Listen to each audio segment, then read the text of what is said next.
Hi friends, today we see the resolving power. रिझॉल्विंग पॉवरवरती आज आपण या ठिकाणी एक्झाम्पल पाहणार आहोत. सुरुवातीलाच डेफिनेशन दिली रिझॉल्विंग पॉवरची. This is ability of distinguish two physically separated object as a two distant object. दोन फिजिकली सेपरेट ऑब्जेक्टला आपल्याला दोन डिस्टंट ऑब्जेक्ट, डिस्टन्स म्हणजे सेपरेट, कम्प्लिटली सेपरेट ऑब्जेक्ट दाखवायचं आहे. म्हणजे ॲक्च्युली आता इथं जे असतं की आपण रिझॉल्विंग पॉवर ऑप्टिकल इन्स्ट्रुमेंटची ज्यावेळेस पाहतो त्यावेळेस त्यात काय आहे, जर मायक्रोस्कोप असेल तर दोन क्लोज ऑब्जेक्टला आपण डिस्टंट ऑब्जेक्ट दाखवतो आणि टेलिस्कोप असेल तर दोन डिस्टंट ऑब्जेक्टला क्लोज जस्ट सेपरेट ऑब्जेक्ट दाखवतो. ओके, आता इथं दिल्याप्रमाणे बघा, this is ability to distinguish two physically separated object as a two distant object is known as resolving power of an optical instrument. तर याच्यानंतर नेक्स्ट डेफिनेशन बघा काय दिलेली आहे. दुसरी डेफिनेशन काय दिली तुम्हाला, the ability of an optical instrument to produce separate image of a two object. Ability म्हणजे क्षमता, ऑप्टिकल इन्स्ट्रुमेंटची ही एक क्षमता आहे आणि याच्यामध्ये ते ऑप्टिकल इन्स्ट्रुमेंट काय करतं तर सेपरेट इमेज, दोन क्लोज ऑब्जेक्टची सेपरेट इमेज आपल्याला मिळते. ओके, त्याला म्हणायचं रिझॉल्विंग पॉवर ऑफ दॅट इन्स्ट्रुमेंट. तर नेक्स्ट बघा, हेअर वी कन्सिडर 3 इमेजेस. म्हणजे आपल्याला या ठिकाणी 3 इमेज स्टडी करायचे आहेत. 2 image are said to be unresolved, 2 image are said to be just resolved आणि तिसरं 2 image are said to be well resolved. Okay, आता याच्यामध्ये सुरुवातीलाच बघा डेफिनेशन दिलेले आहेत. पहिली डेफिनेशन आहे 2 image are said to be unresolved. दोन इमेज अनरिझॉल्व्ड आहेत. हे कधी म्हणणार, जर दोन इमेजमधलं डिस्टन्स, म्हणजे आता मी एक्स आणि वाय दाखवतो इथं, x is less than Y. Y म्हणजे काय तर distance between one central maxima and first minima. म्हणजे जर आपण या ठिकाणी इमेज ड्रॉ केली तर ते असे मिळेल आपल्याला की पहिलं व्यवस्थित बघा आता की आपण इथं दाखवत असताना असं दाखवतो, this is central maxima and this is first minima. Central maxima आहे हे. Okay, this is central maxima, this is first minima. यांच्यातलं जे डिस्टन्स आहे ते आपण वायने दाखवतो, वाय. ओके, वाय म्हणजे काय, distance between distance between one central Maxima, एक सेंट्रल मॅक्झिमा आणि फर्स्ट मिनिमा त्याच ऑब्जेक्टची, यांच्यातलं जे डिस्टन्स आहे ते वायने दाखवतात. आणि जर आपण दुसरी वेव्ह इथं कन्सिडर केली, दिस इज फर्स्ट वेव्ह. ओके, जर आपण दुसरी वेव्ह कन्सिडर केली, अशी वेव्ह कन्सिडर केली, हे जे आहे डिस्टन्स हे एक्सनं दाखवतात. एक्स म्हणजे काय तर separation between two central Maxima, दोन सेंट्रल मॅक्झिमातलं सेपरेशन आपण कशानं दाखवणार आहे, एक्सनं. आणि वायनं काय दाखवायचं, सेपरेशन किंवा distance between one central maxima and first minima of any one object. वायनं काय दाखवलं आहे तर डिस्टन्स किंवा सेपरेशन म्हणतो त्यालाच, distance between one central maxima and first minima of any one object. एक्सनं काय दाखवलेलं आहे तर distance between two central maxima. Okay, आता 3 कंडिशन बघा, एक्स आणि वायच्या फॉर्ममध्ये तुम्हाला सांगतो. इथं आपण सांगणार आहे x is less than y, इथं सांगणार आहे x is equal to y आणि इथं x is greater than y. आता ह्याच्यावरून सांगायचं काय सांगणार तुम्ही, if two image are said to be unresolved. दोन इमेज अनरिझॉल्व्ड आहेत असं कधी म्हणणार, if distance between two central maxima is less than distance between one central maxima and first minima of any one object. जर दोन central मॅक्झिमातलं distance हे एक central maxima आणि फर्स्ट मिनिमा एका ऑब्जेक्टची यापेक्षा कमी असेल तर त्याला म्हणायचं 2 image are said to be unresolved. Second बघा, 2 image are said to be just resolved. कधी म्हणणार, x is equal to y, distance between two central maxima is equal to distance between one central maxima and first minima of any one object. Okay, आणि थर्डला सांगायचं next, 2 image are said to be well resolved. कधी, x is greater than y, distance between two central maxima is greater than distance between one central maxima and first minima of any one object, then image is said to be well resolved. आता याच्यानंतर next बघा, आपण next पाहिली what is the resolving power of microscope. Microscope पाहत असताना, रिझॉल्विंग power of microscope पाहत असताना आपण काय सांगितलं होतं, तर या ठिकाणी दोन पॉईंट ऑब्जेक्ट आहेत, ओ आणि ओ डॅश, हे दोन पॉईंट ऑब्जेक्ट आहे. ए बी हा ऑब्जेक्टिव्ह आहे, ओके, आणि आय आणि आय डॅश हे दोन कोण आहेत, इमेज आहेत. आता या ठिकाणी ओसाठी, ओ या ऑब्जेक्टसाठी आपल्याला दोन इमेज मिळतात, एक आय या ठिकाणी, दुसरी आय डॅश या ठिकाणी. ओके, आय या ठिकाणी जी इमेज मिळते तिची इंटेन्सिटी मॅक्झिमम असते, तर आय डॅश या ठिकाणी जी इंटेन्सिटी असेल ती मिनिमम असणार आहे. का मिनिमम आणि maximum? It is totally depends upon the path difference. म्हणजे ओ जर आपण आता हा पाथ कन्सिडर केला, ओ ए आणि ओ बी हा सेम आहे, पण इथून पुढं बघा, ए या पॉईंटपासून आयपर्यंत बघा, हे जे डिस्टन्स आहे, हे डिस्टन्स काय दिसतंय, इक्वल डिस्टन्स आहे. Due to this we get the path difference 0 येईल, due to this we get the maximum intensity मिळते आपल्याला. कुठल्या पॉईंटला मिळते, आय या पॉईंटला मॅक्झिमम इंटेन्सिटी मिळते, कारण यांच्यातला जो पाथ डिफरन्स आहे तो 0 येतो आणि तो पॉईंट आपल्याला ब्राईट किंवा मॅक्झिमम इंटेन्सिटीचा मिळतो. हे एक झालं. सेकंड केस बघा, ओ ए ओ बी हे सेम आहे, त्यानंतर हे डिस्टन्स बघा, आता हे डिस्टन्स कमी आहे, हे जास्त आहे. याचा अर्थ काय होतो, यांच्यात काहीतरी पार्ट डिफरन्स येतो, आणि जर पार्ट डिफरन्स येत असेल दोन वेव्हजमध्ये तर point I dash having minimum intensity. म्हणजे ओ या ऑब्जेक्टसाठी दोन इमेज मिळतात, आय आणि आय डॅश. आय या ठिकाणी मॅक्झिमम इंटेन्सिटी, तर आय डॅश या ठिकाणी minimum intensity. And this whole depends upon the, it is totally depends upon, कशावर डिपेंड आहे, तर पार्ट डिफरन्सवरती डिपेंड आहे. ओके, सिमिलर वे ओ डॅशसाठी पण, ओ डॅश या पॉईंटसाठी काय होईल, ओ डॅश या पॉईंटसाठी आय या ठिकाणी मिनिमम इंटेन्सिटी अपोजिट घडेल आणि आय डॅश या ठिकाणी मॅक्झिमम इंटेन्सिटी मिळेल. याचा दुसरा मिनिंग, ज्या वेळेस आय मॅक्झिमम असतो त्यावेळेस ओ डॅशसाठी काय मिळते, मिनिमम मिळते. ओके, आणि ज्यावेळेस आय डॅश मॅक्झिमम आहे, आय डॅश, त्यावेळेस ओ डॅश किंवा ओ या पॉईंटसाठी मिनिमम असते.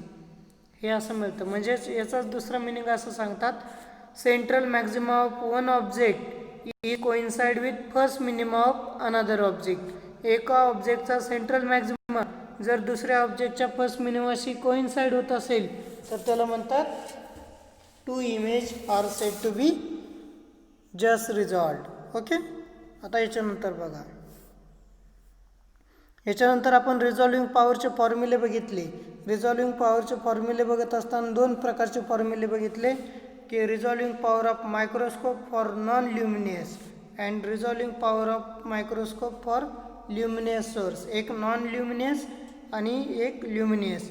Generally non luminous source is use in determination of resolving power of microscope. का नॉन ल्युमिनसच का, तर जर सोर्स ऑफ लाईट ल्युमिनस असेल, म्हणजे तो स्वतः सेल्फ ल्युमिनस असेल, स्वयंप्रकाशित असेल, तर त्या ठिकाणी वेवलेंथ चेंज होत नाही. आणि या ठिकाणी जी वेवलेंथ आहे किंवा या ठिकाणी जी रिझॉल्विंग पॉवर आहे, ती रिझॉल्विंग पॉवर कशावरती डिपेंड आहे, तर वेवलेंथवरती डिपेंड आहे. त्यामुळे आपण या ठिकाणी self luminous source of light use करत नाही. ओके, जनरली आपण काय वापरतो, non luminous source of light वापरतात. आता त्यासाठी बघा, what is the limit of resolution. Limit of resolution किती येतं, तर ते येतं A equal to lambda upon 2NA. NA is numerical aperture and it is given by 2n sine alpha. N is refractive index. Okay, refractive index. आता इथंच याला म्हणतात limit of resolution. And reciprocal of limit of resolution RP म्हणतात त्याला. Reciprocal of limit of resolution is called as resolving power. Resolving power of microscope. मग याचा reciprocal घेतला, याचा रेसिप्रोकल तर काय होईल, अपोजिट मिळेल आपल्याला. A equal to 1/A is equal to 2NA upon lambda that is equal to 2N sine alpha upon lambda. म्हणजे याचा कॉन्व्हर्स किंवा याचा इन्व्हर्स आपल्याला मिळतो. ओके. आता या इक्वेशनवरून तुम्हाला विचारतात की रिझॉल्विंग पॉवर डिपेंड्स अपॉन, कशावर डिपेंड आहे, तर फर्स्ट फॅक्टर कोण आहे इथं, यस वरती कोण आलं आहे, तर 2N आलेलं आहे. 2N sine alpha. 2 आहे असा N इंटू A. न्यूमरिकल ॲपरेचरवरती रिझॉल्विंग पॉवर डिपेंड आहे आणि वेवलेंथ ऑफ लाईटवरती डिपेंड आहे. हे यातून आपल्याला लक्षात येते. Okay. This is for non luminous source. If source of light is luminous, स्वयंप्रकाशित असेल तर काय होतं, formula is change, there is small change. जर सोर्स ऑफ लाईट ल्युमिनियस असेल, सेल्फ ल्युमिनस असेल, स्वयंप्रकाशित असेल, तर पाथ डिफरन्स आपल्याला काय मिळतो, path difference is change by 1.22 lambda. Path difference त्या कंडिशनला चेंज होतो and finally we get A equal to 1.22 lambda. Path difference आहे हा अपॉन 2NA आहे असं घेतलं. 2NA फक्त लॅम्बडा जाग्यावर 1.22 आहे असं, हे पण आहे असं. त्यानंतर ना नेक्स्ट आता या 2नं 1.22ला डिवाइड केलं तर काय येईल, बेके बे येस 0.61 येईल. 0.60×2 म्हणजे 0.61 येईल. ओके. 0.61 लॅम्बडा. नेक्स्ट बघा. आता याचा रेसिप्रोकल घ्यावा लागेल. रेसिप्रोकल घेतला की रिझॉल्विंग पॉवर मिळते 1/A that is equal to 2NA upon 1.22 lambda. Okay. NA आता इथं या 2नं डिवाइड केलं तर काय येईल, 0.61 येईल. ओके. हे असं मिळेल म्हणजेच N sine alpha upon 0.61 lambda. याच्यावरूनच तुम्ही सांगू शकता वेवलेंथ ऑफ लाईट किंवा resolving power of telescope is depends upon the refractive index and wavelength of light. Okay.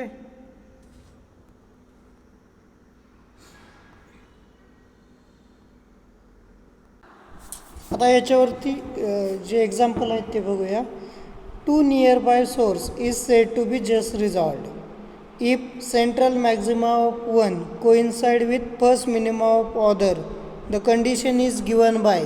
He condition कोणी सांगितली बघा. Next option, first Fresnel, second Fraunhofer, third Rayleigh and fourth one is Huygens. Yes, correct answer काय याचा, correct answer आहे option number C, Rayleigh. Next बघा. Second, when separation between central maxima of two objects is greater than the separation between central maxima of first object and first minima of second object, then the first minima of first object, then the object are said to be. त्याला काय म्हणणार तुम्ही, म्हणजे दोन central मॅक्झिमातलं distance, म्हणजे याचा meaning काय होतो, x is greater than Y असेल. दोन सेंट्रल मॅक्झिमातलं डिस्टन्स ग्रेटर आहे कोणापेक्षा, एक सेंट्रल मॅक्झिमा आणि फर्स्ट मिनिमापेक्षा, तर त्याला काय म्हणणार.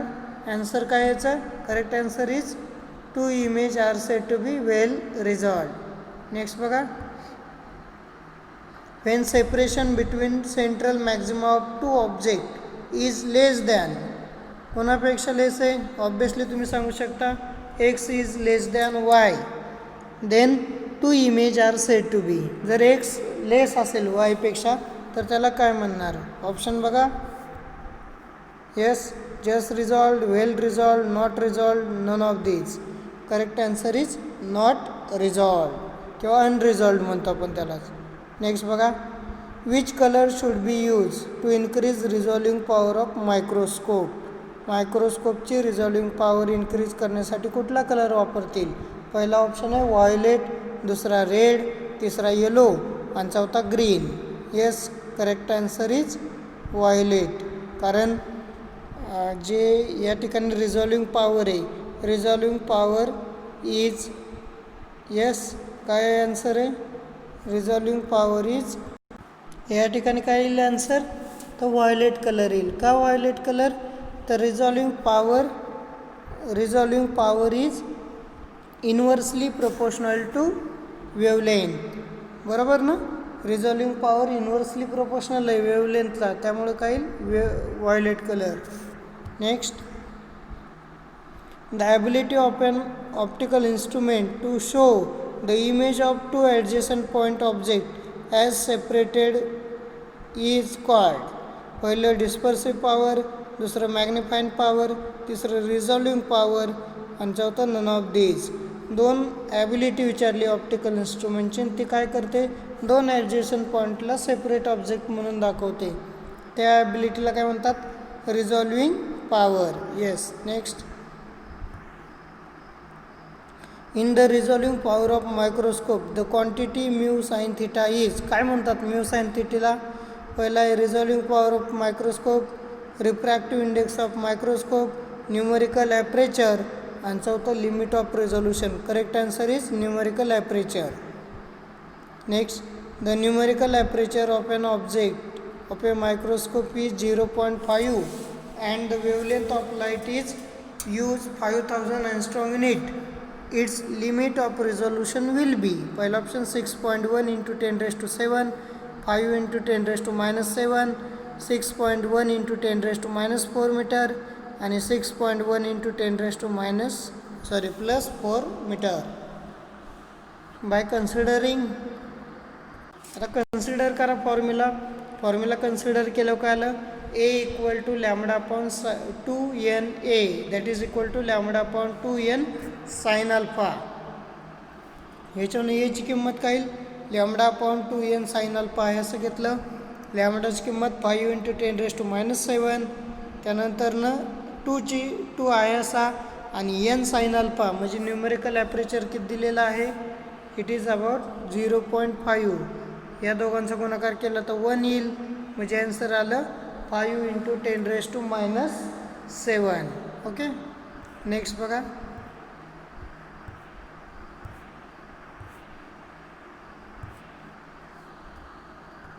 नेक्स्ट जो आहे तो पण similar way. What will be the limit of resolution of a microscope if its numerical aperture is 0.12 and wavelength of light use is 6000 angstrom unit. आता पहिला ऑप्शन आहे 305 मीटर, दुसरा आहे 25 into 10 raised to minus 7 metre, तिसरा आहे 30.5 metre आणि चौथा 25 millimetre. आता याचंही आन्सर बघा, same formula A equal to lambda upon 2n A. N ची किंमत n साइन अल्फा म्हणजेच refractive index into sine alpha. By putting all the values, लॅम्बडाची किंमत 6000 angstrom unit, 2 आहे असा, numerical aperture 0.12. By calculating all the values, या व्हॅल्यूंचं calculation केलं, फायनली आन्सर काय मिळेल, 25 into 10 raised to minus 7 metre. Okay. Next,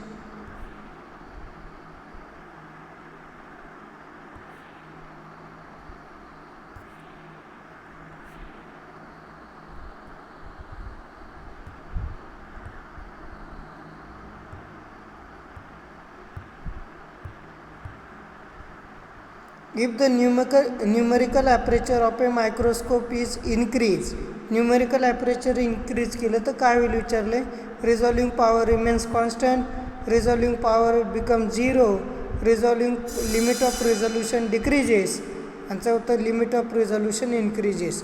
त्यांनी सांगितलं आहे की न्यूमेरिकल ॲपरेचर जर आपण इन्क्रीज केलं तर एवर काय इफेक्ट होईल, ऑब्वियसली ए काय होईल, डिक्रीज होईल, कारण न्यूमेरिकल ॲपरेचर वाढला. Numerical aperture and limit of resolution inversely proportional आहेत. ओके. येस.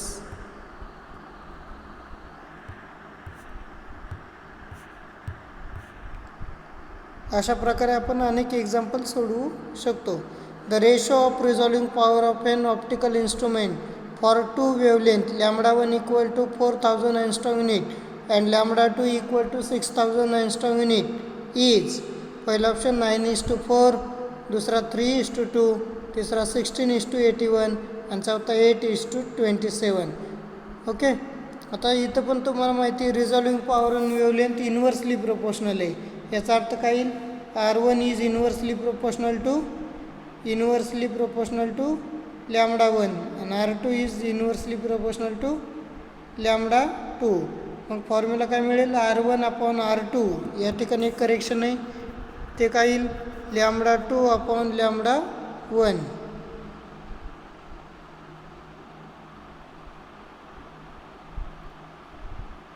सॉरी, R2/R1 घ्यावं लागेल आपल्याला. R1 इक्वल टू काय येईल, एक मिनटं. हां, ओके. काय येईल, येस R1/R2 काय येईल, λ2/λ1. ओके, असं येईल. R2/R1 पाहिजे, सॉरी R1/R2, बरोबर आहे, असंच पाहिजे. दॅट इज इक्वल टू काय येईल 6000. इथं फक्त एक चेंज, इन्व्हर्सली प्रोपोर्शनल आहे ना, इथे डायरेक्टली झाले.